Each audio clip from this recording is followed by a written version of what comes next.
সৃষ্টিকর্তা। সৃষ্টিকর্তা বোঝেন নাই? যিনি অল মাইটি ক্রিয়েটর, যিনি অল ইন অল, যিনি এই বিশ্বজাহানের পরিচালক, যিনি এই বিশ্বজাহান সৃষ্টি করেছেন, তার কথা। It is not a simple matter. এটা কোনো সাধারণ বিষয় নয়।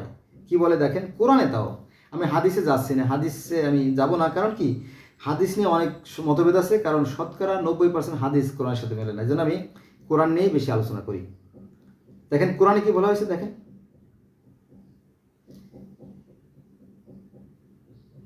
জিব্রাইল বলতেছে নবী মোহাম্মদ সাল্লামকে, জিব্রাইল বলতেছে নবী মোহাম্মদ সাল্লামকে, কি বলে দেখেন, তিনি অর্থাৎ আল্লাহ, তিনি মানে কি আল্লাহ, আর তোমার প্রতি মানে কি, তোমার মানে কি নবী।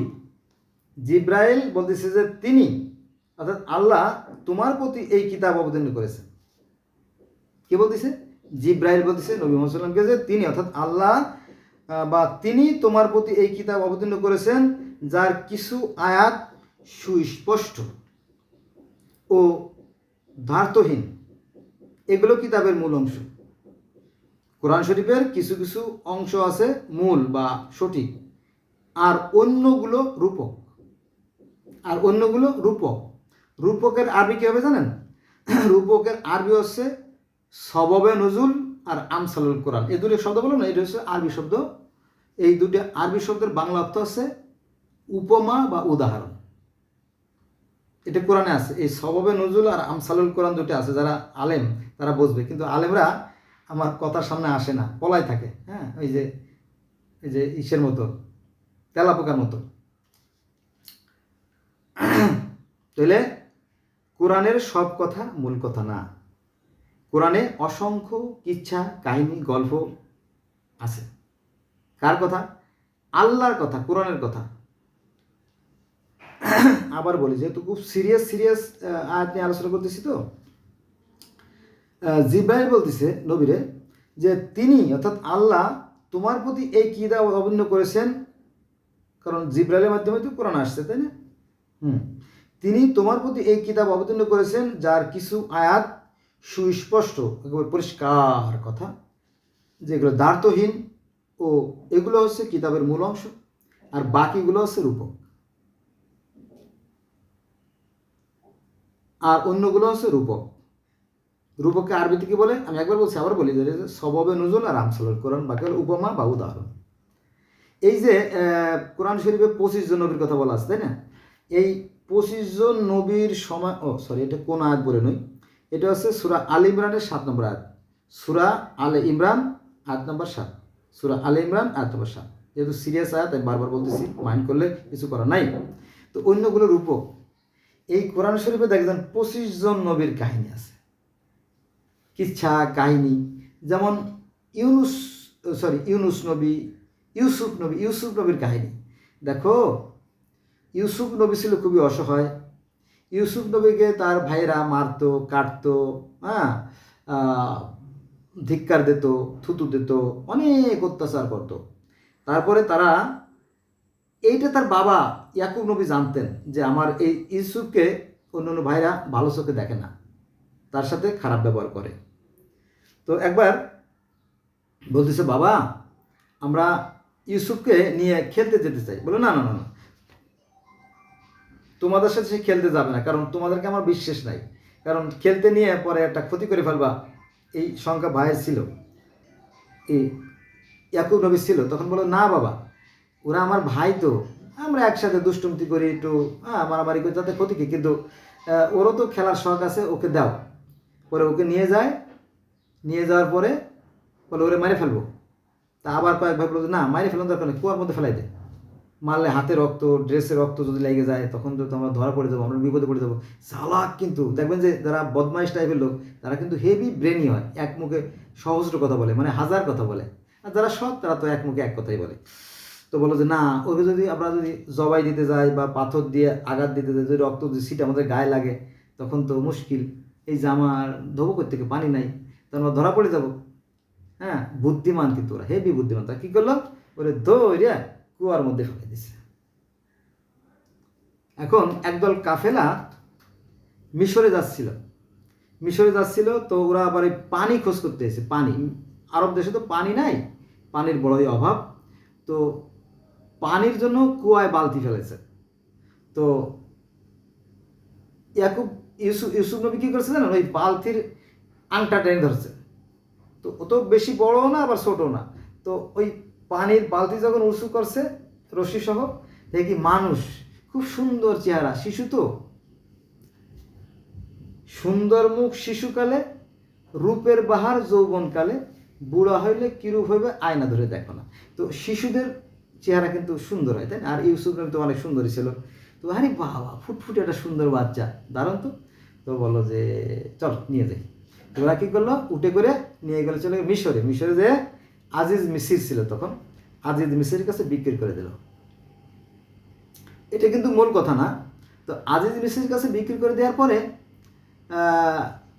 তো সেখানে সে বড় হতে লাগলো, তাকে দিয়ে বিভিন্ন কাজ করায়, তাই না? গোলাম তো সে, কেনা দাস চাকর, তাকে দিয়ে প্রচুর পরিশ্রম করায়। কিন্তু সে ছিল কি, তার একটা মাত্র পুঁজি ছিল, সে ছিল সৎ এবং ন্যায়পরায়ণ, বিশ্বাসী। তো যেহেতু চেহারা সুন্দর, তারপরে গোলাম তো, আগেকার দিনে আরবের ওই অঞ্চলে কিন্তু ওই গরু ছাগলের মতো, হাঁস মুরগির মতো মানুষ বিক্রি হতো, জানেন তো। ওই একটা দাসী কিনে আনছে সুন্দর দেখে, 1 বছর 2 বছর ব্যবহার করার পরে যখন আর ভালো লাগে না, পরে ওইটা আবার দাসীরা বিক্রি করে ফেলাইছে। কিনছে 500 দিরহামে, বিক্রি করছে 450, মাত্র 50 দিরহাম কমে, ভালো কথা। বিক্রি করে আবার নতুন একটা ইনটেক, খুব কচি দেখে আর একটা কিনে নিয়ে এসছে, মজা না? এরকম ছিল। তো দাসও বিক্রি হতো, দাসীও বিক্রি হতো। তো এই দাসীদের সাথে সেক্স করা বৈধ, জানেন তো, কোরআনে আছে। কিন্তু আপনার অধীনস্থ দাসীদের সাথে সেক্স করা যাবে, দাসীদের সাথে সেক্স করা যাবে, তখন দাসদের জন্য সেক্স করা যাবে, তাই না? দাসীদেরকে ব্যবহার করবে পুরুষে, আর দাসদেরকে ব্যবহার করবে নারীরা। অর্থাৎ বাজার থেকে দাস কিনে আনবে। যেমন ওই যে নবী মোহাম্মদ সাল্লামের চাচা হামজাকে ওয়াসা নামে একজন ওই যে হত্যা করছিল তীর দিয়ে। এই দাসদের কিন্তু ইস্তেকালে ব্যবহার করা যায়। তো যাও, যেহেতু ইউসুফ নবী তো দাস, তাকে ব্যবহার করা যাবে, সমস্যা কি? তো যখন ইউসুফকে বললো, ইউসুফ বলো, জি ম্যাডাম, বলো তুমি আসো, আমার সাথে মিলিত হও, সেক্স করো। বললো নট পসিবল, এটা আমার দ্বারা সম্ভব না। তখন বল, কি সম্ভব না? তার শালারে ওই পিছন থেকে মানে জামা টানে ধরছে। ও দৌড় দিচ্ছিল দরজার দিকে দৌড় দিচ্ছে। দৌড় দিলে ওই পিছন থেকে জামা টানে ধরছে, পিছন থেকে জামা ছিঁড়ে গেছে। তখন যাবি কোথায়? তখন লোকজনে দেখে ফেলেছে। তখন বাদশার কাছে খবর গেছে। বাদশা বলে, কি যে অন্দর মহলে একটা ঘটনা ঘটছে। কি হয়েছে? এইভাবে ইউসুফের সাথে নারীর কি জানি একটা ঘটনা ঘটছে। তাই নাকি? জুলেখার? তো বলো, কি হয়েছে, ঘটনা হয়েছে? তো জুলেখা বলতেছে যে ও আমার সাথে খারাপ আচরণ করতে গেছিল, মানে আমার সাথে অনৈতিক কাজ করতে গেছিলো। তো ইউসুফ বলল, না না, মিথ্যে কথা, উনি আমাকে অনৈতিক কাজের জন্য ডাকছে। তখন বিচার করতে গেলে তো সাক্ষী প্রমাণ লাগে না? তো সাক্ষী প্রমাণ লাগে। তখন বলো ডাকো তাদের। তখন তো জুলেখা নালিশ করছে যে সে আমার সাথে অনৈতিক কাজ করতে গেছিলো। আর ইউসুফ বলছে, না, আমি অনৈতিক কাজ করতে যাইনি, বরং সে আমাকে অনৈতিক কাজের জন্য ডাকছিল। আমি দৌড়ে বেরোতে গেছিলাম, পিছন থেকে সে আমার জামা টেনে ধরছে। আমি তো জোরে সোরে ছোড়ার চেষ্টা করছি, ফলে জামার কিছুটা ছিঁড়ে হয়ে গেছে। তখন বললো, তাই নাকি? বলে, হ্যাঁ। তারপরে দেখি তোমার জামা। বলে, দেখি যে ঘটনা সত্যি, পিছন দিয়ে জামা ছিঁড়া, পিছন সাইড দিয়ে জামা ছিঁড়া। হ্যাঁ, এমনি খামসি দিয়ে জামা ছিঁড়লে যেমন হয়। দাস তো, চাকরের তো আর ভালো জামা থাকে না, পচা পুরন জামা, একেবারে সিট ভিতরে একেবারে হাতের মাভি ছেড়ছে। তো দেখে যে ঘটনা তো সত্যি। তখন বলো, যা, তুমি কিছুটা বেঁচে গেলে। যাক, এই তারপরও ই কর, কারণ দেখবেন যে পুলিশের কাছে কোনো অভিযোগ গেলে ওরা কিন্তু মা বাপ না, ওরা কিন্তু বিচারও করে না, কোনো সাক্ষী প্রমাণ দেখে না। কারো বিরুদ্ধে মিথ্যে অভিযোগ হলে ধরে নিয়ে থানায় নেয়, 24 ঘন্টার মতো কোর্টে পাঠাই দেয়। এটা হচ্ছে পুলিশের নিয়ম। তো ওরকম দিক বলে ওরা আগে জেলে ঢুকানোর পরে আমরা এটা যাচাই বাছাই করি। পরে যাচাই বাছাই করে দেখা গেল যে না, ইউসুফ সত্যি নির্দেশ এবং ও খুব সৎ। এবং আরও অনেক কাহিনী আপনারা জানেন যে সে অনেক মোজেজা ছিল, তার ভিতরে অনেক কেরামতি ছিল, তার মধ্যে অনেক হিকমত ছিল, সেটা সে প্রচার করেছিল। এবং সামনে যে দুর্ভিক্ষ আসবে সেই বিষয়ে অনেক বিস্তারিত আলোচনা করেছিল, যেটা পবিত্র কোরআন শরীফের সূরা ইউসুফের মধ্যে এটা বর্ণনা করা আছে।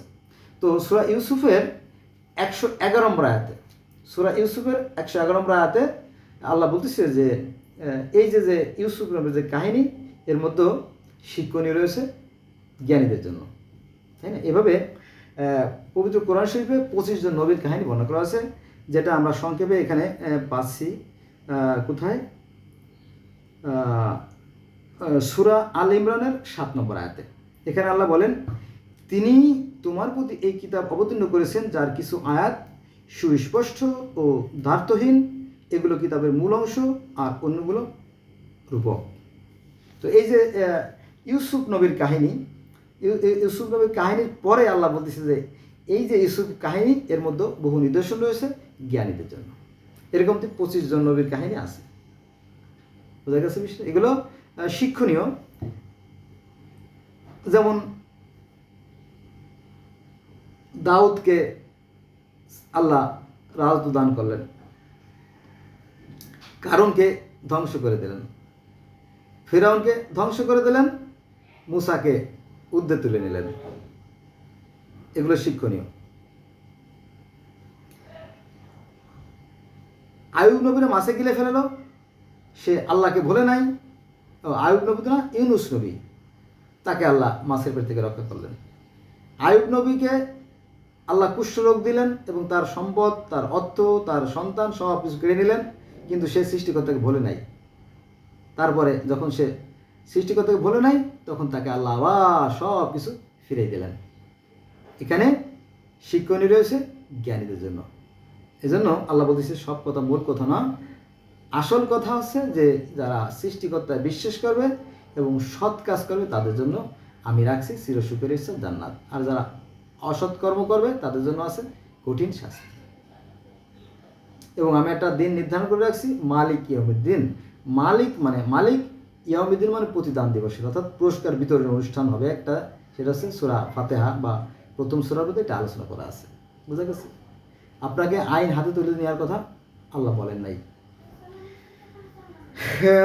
এটা কি? কিন্তু অধিকাংশ মানুষ, অধিকাংশ বলতে কি, শতকরা 98% মানুষ কোরআন হাদিস জানে না। তাদের মধ্যে একটাই লোভ, ওই যে হুরের লোভে তারা নামাজ পড়ে, হ্যাঁ, আর ধর্ম নিয়ে বাড়াবাড়ি করে। ধর্ম নিয়ে বাড়াবাড়ি করা উচিত না। আসুন আমরা কোরআন জানি, কোরআন মানি। ধন্যবাদ সবাই।